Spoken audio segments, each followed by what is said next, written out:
पाकिस्तान में film culture के जवाल की पहली इंच 1965 की पाकिस्तान इंडिया जंग को करार दिया जाए तो गलत ना होगा, जब इंडियन फिल्मों की नुमाइश पर पाबंदी आयद कर दी गई थी। 1960 की दिहाई को बिलअमूम सुनहरे दौर या पाकिस्तानी फिल्म इंडस्ट्री के उरूज के तौर पर याद किया जाता है। 7 अगस्त 1948 को मैकलोड रोड पर वाक़े प्रभात सिनेमा में पाकिस्तान की पहली फिल्म तेरी याद नुमाइश के लिए पेश की गई, जो पंचोली फिल्म्स के बैनर तले बनी थी। तेरी याद से लेकर अब तक तकरीबन 26,000 फिल्में पाकिस्तान में बनाई जा चुकी हैं। जहां तक मयार का ताल्लुक है तो सूरत हाल उतनी ही इत्मीनान बख्श है जितनी बहसियत मजमूई हमारी पूरी सोसाइटी की। इससे पहले कि फिल्मों के मयार का जिक्र किया जाए, मुनासिब मालूम होता है कि पाकिस्तान में सिनेमा कल्चर के अरूजो जवाल पर मुख्तसर नजर डाली जाए। अगरचे क़याम पाकिस्तान से पहले लाहौर की फिल्म इंडस्ट्री अपने पंजे मजबूती से गाड़ चुकी थी, लेकिन बंटवारे की उथल पुथल ने इसे बुरी तरह हिला दिया। लड़खड़ाती फिल्म इंडस्ट्री में 1956 के दौरान 11 सुपरहिट और 4 हिट फिल्मों ने दोबारा जान डाली और अगली कई दिहाइयों तक ये कामयाबी से आगे बढ़ती रही। 1960 की दिहाई को बिलअमूम सुनहरे दौर या पाकिस्तानी फिल्म इंडस्ट्री के उरूज के तौर पर याद किया जाता है। हमारी मुल्की तारीख में ये वाहिद अशरा है जब फिल्मों की मजमूई तादाद 1000 का हिस्सा उबूर कर सकी। मुल्क के छोटे बड़े शहरों में सिनेमा घर कायम थे और आवाम के लिए ये मनपसंद तफरीह का जरिया था। 60 की दिहाई में वहीद मुराद, नदीम, मोहम्मद अली, जेबा, शबनम, मुनव्वर ज़रीफ और फिरदौस की सूरत में नए चेहरे, जबकि मेहदी हसन, अहमद रुश्दी और मसूद राना जैसी नई आवाजें सिनेमा का हिस्सा बनी, जिनके बगैर आज फिल्म इंडस्ट्री का तस्वुर मुमकिन नहीं। पाकिस्तान में फिल्म कल्चर के जवाल की पहली इंच 1965 की पाकिस्तान इंडिया जंग को करार दिया जाए तो गलत ना होगा। ये वो वक्त था जब इंडियन फिल्मों की नुमाइश पर पाबंदी आयद की गई। इससे पहले पाकिस्तानी फिल्म साजों को हर वक्त इंडियन फिल्मों के मुकाबले का चैलेंज दरपेश था। हरीफ मैदान से बाहर हो गया, इसलिए आवाम के सामने मवाजना करने और पाकिस्तानी फिल्मों को मुस्तरद करने का ऑप्शन ही न रहा। दूसरी तरफ वही फिल्म साज जो पहले बॉलीवुड का मुकाबला करने के लिए नए मौजूआत और जानदार कहानियां लेने की जिदोजहद में रहते थे, अब वो मुसाबकती समंदर से निकलकर महदूद तालाब के अंदर कैद हो गए। मुकाबले के दबाव से आजाद होकर फिल्म साज कमोबेश एक ही पॉलिसी पर गामजन नजर आए कि ज्यादा से ज्यादा माल बनाओ। 1961 से 65 तक सालाना तकरीबन 40 फिल्में रिलीज होती रहीं। अगले 5 बरस में ये तादाद तकरीबन दुगनी हो गई, मगर मयार बुरी तरह मुतासिर हुआ। 60 और 70 की दिहाई अपनी तमाम तर रौनक के बावजूद मयार के एतबार से काबिल फख्र विरसा न छोड़ सकी। इंडिया के बिजनेस सर्किट के मुकाबले में पाकिस्तान की मार्केट पहले ही महदूद थी कि 1971 में मशरकी पाकिस्तान की अलहदगी से ये दायरा मजीद सुकड़ गया, लेकिन माली नुकसान के एतबार से फिल्म इंडस्ट्री के लिए ये वैसा झटका न था जैसा जियाउल हक के दौर में सिनेमा घरों पर आयद भारी टैक्स और VCR की इजाजत का फैसला साबित हुआ। 1965 की जंग के बाद इंडियन फिल्मों पर पाबंदी लग गई थी, मगर VCR ने वो पाबंदी उठा दी। अब नई पुरानी हर तरह की फिल्में VCR की वसातत से घर घर फराहम होने लगी। लोग जो इंडियन फिल्में भूल चुके थे, एक बार फिर मकामी फिल्मों का तकाबुल बॉलीवुड से गिरने लगे और वो जब ऐसा करते तो अपना पलड़ा हल्का ही दिखाई देता। एक और वजह जिया के दौर की सेंसरशिप भी साबित हुई। रफ्ता रफ्ता एक तरफ फिल्म बीन पाकिस्तानी फिल्मों से दूर होता चला गया, तो दूसरी जानिब रियासती पॉलिसियों से नाला सिनेमा मालिकान भी सिनेमा घरों की बजाय प्लाजे खड़े करने को तरजीह देने लगे। भुट्टो दौर के बाद 21वीं सदी की इब्तदा तक मुल्क भर में 800 से ज्यादा सिनेमा घर बंद हो चुके थे। लाहौर के निशात, फिरदौस, रतन, पैरामाउंट, रीगल, शमा और निगार जैसे तारीखी सिनेमा हाउस माजी की गर्द में गुम हो गए। गुज़श्ता 2 दिहाइयों से निजी टीवी चैनल्स की आमद से कराची फिल्मी सनत का मरकज बन गया, जिससे नई लहर या पाकिस्तान में सिनेमा के अहयाए नौ से ताबीर किया गया। लेकिन बॉक्स ऑफिस पर चंद फिल्मों की कामयाबी किसी बड़ी लहर का रूप नहीं धार सकी। बज़ाहिर पाकिस्तान में फिल्म इंडस्ट्री का कोई हाल नहीं, ना ही मुस्तकिल है, अलबत्ता इसका माजी जरूर है जिस पर नजर दौड़ाने से उम्दा मौसीकी और शर्मिंदगी के सिवा कुछ नजर नहीं आता। नाकिस स्क्रिप्ट, सस्ती जज्बातियत, घिसे पिटे मौजूआत, टनों के हिसाब से ओवर एक्टिंग, वाहियात मुकालमे और मज़ाका खेज प्रोडक्शन को एक जगह इकट्ठा करके सिनेमा में पेश कर दिया जाए तो उसे पाकिस्तानी फिल्म कहते हैं। अलबत्ता माजी की फिल्मों की मौसीकी इतनी शानदार है कि मौजूदा फिल्मों के मुकाबले में ये फर्क जमीन आसमान जैसा दिखाई देता है। हमारे मौजूदा फिल्म साजों ने इस फर्क को कमाल महारत से खत्म किया। अब मौसीकी भी वैसी ही बेढंगी होती है जैसी फिल्म।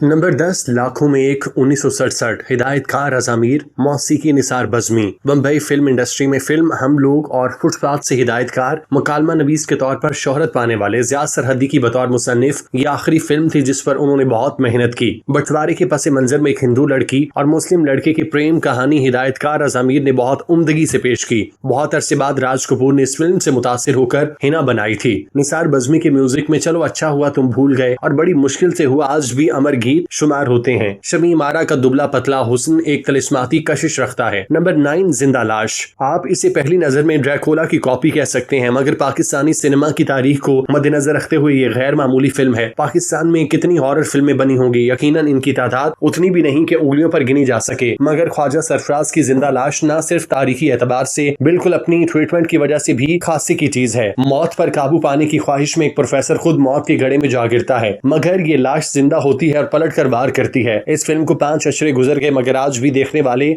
भी देखते हुए आप पर खौफ तारी हो जाता है।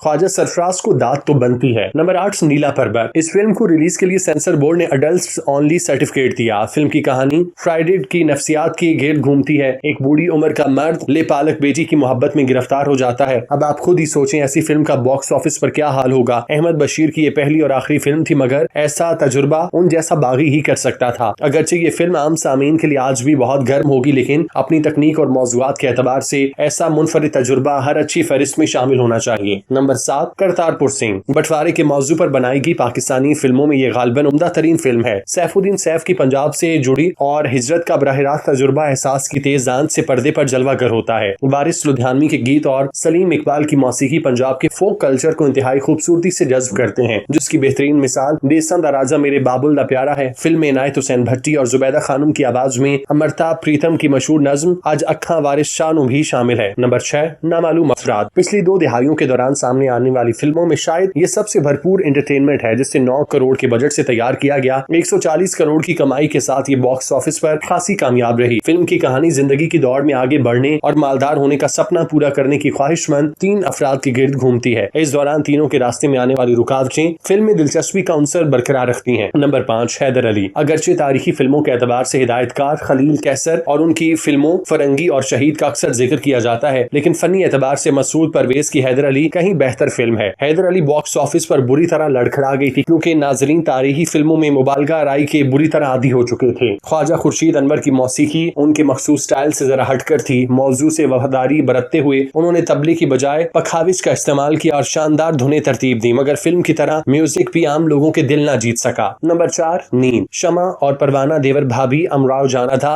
वहशत और बहारों फूल बरसाओ जैसी मशहूर फिल्मों के हिदायतकार हसन तारी की ये पहली और बेहतरीन फिल्म थी। फ्लैशबैक की तकनीक इस्तेमाल करते हुए फिल्म में एक कोयला चुनने वाली लड़की की कहानी दिखाई गई। एक सेठ की हवस का निशाना बनने के बाद वो लड़की हामला होकर बच्चा जनती है। सेठ बच्चे को कबूल करने से इनकार करता है और बच्चे की माँ उसे गोली से उड़ा देती है। रियाज शाहिद की कहानी और मुकालमे किसी भी तरह रिवायती या आमियाना न थे। हैरत है इतनी बोल्ड और मुख्तलिफ फिल्म से आगाज करने वाले हसन तारिक बाद में रिवायती और बेसलीका फिल्मों की सिमत क्यों चले गए। नंबर 3 बंदिश। 70 की दिहाई की मशहूर जोड़ी शबनम और नदीम की सबसे ज्यादा मशहूर फिल्म तो आईना है, लेकिन cinema scope, photography, art direction, खूबसूरत लोकेशन और निस्बतन उम्दा हिदायतकारी के सबब हमें बंदिश ज्यादा पसंद आई। फिल्म का मर्जी ख्याल हॉलीवुड फिल्म रैंडम हार्वेस्ट से लिया गया। एक मालदार नौजवान जो बैरून मुल्क हादसे के बायस अपनी याददाश्त खो बैठता है। उसकी बीवी उसकी खोज लगाते हुए इस हद तक पहुंचती है, मगर आगे एक और नौजवान दोशीज़ा अपनी मोहब्बत का चिराग जलाए बैठती है। यहाँ से फिल्म में ड्रामाई मोड़ आता है। नंबर 2 जागो हुआ सवेरा। पाकिस्तान में 8 फिल्मों की बुनियाद रखने वाले जागो हुआ सवेरा की कहानी, मुकालमे और गीत फैज अहमद फैज ने लिखे थे, जबकि अक्सबंदी के लिए मशहूर सिनेमेटोग्राफर वॉल्टर लेजली की खिदमत हासिल की गई। बंगाल के मच्छरों की हालत जार और जिंदगी की मुश्किलात को पर्दे पर मुंतकिल करने की काफी हद तक कामयाब कोशिश है, लेकिन फिल्म का मजमूई रिदम बहुत आहिस्ता है, जिसके सबब तवज्जो मरकूज रखना मुश्किल हो जाता है। नंबर 1 पे आती है हीर रांझा। पाकिस्तान फिल्म इंडस्ट्री ने कोई शाहकार तख्लीक किया है तो वो हीर रांझा है। हीर और रांझे की मोहब्बत पर इससे पहले और बाद में बशमूल बॉलीवुड कमोबेश 20 फिल्में बनी, मगर कोई दूसरी फिल्म इसकी गर्द को भी न छू सकी। पंजाब का कल्चर फिरदौस के रूप में हीर की ठाठे मारती जवानी और मसूद परवेज की लाजवाब हिदायतकारी नामुकम्मल रह जाती है। अगर इसे ख्वाजा खुर्शीद अनवर की मौसीकी, नूरजहां की आवाज और अहमद राही के गीतों का साथ न हासिल होता। फिल्म में 13 गीत हैं और सब एक से बढ़कर एक, बिलखुसूस सुन वजली दी मिठरी तानवे फोक गीत का दर्जा हासिल कर गया। आज भी अगर हीर का तस्वुर किया जाए तो जहन के पर्दे पर फिरदौसी की तस्वीर बनती है, मगर उन्होंने मुतादिद दूसरी फिल्मों में काम किया। वो हीर के लिए पैदा हुई थी और लगता है कि हीर का किरदार भी उन्हीं के लिए तख्लीक किया गया था।